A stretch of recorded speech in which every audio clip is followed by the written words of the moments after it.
అస్మద్గురుభ్యో నమః. శ్రీమతే రామానుజాయ నమః.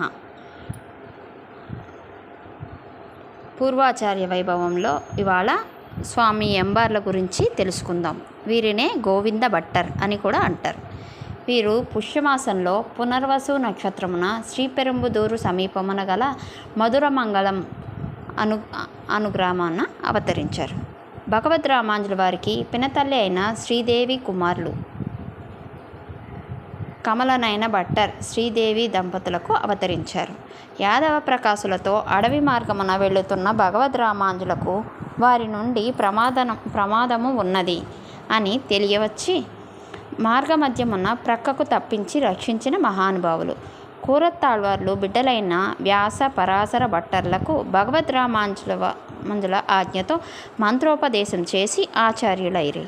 వీరు భగవద్ రామానుజులకు నీడ వంటి వారు. వీరు కాళహస్తిలో శైవభక్తులై ఉండగా భగవద్ రామానుజులు ఆజ్ఞ చేత తిరుమల నంబిగారు వీరిని తీర్చిదిద్దినారు. భగవద్ రామానుజుల వారు వీరిని చీకటిలో భార్యతో కలిసి ఉండమని చెప్పగా, చీకటిలో కూడా రామానుజులు అను సూర్యప్రకాశం వల్ల నాకు చీకటి ఎక్కడ ఉంటుంది అనగా, వీరు గృహస్థాశ్రమకు తగరని సన్యాసాశ్రమాన్ని కటాక్షించి ఎంబార్ అని తిరునామాన్ని కటాక్షించారు. వీరు రామానుజుల వారి తరువాత దర్శన స్థాపకులు అయినారు.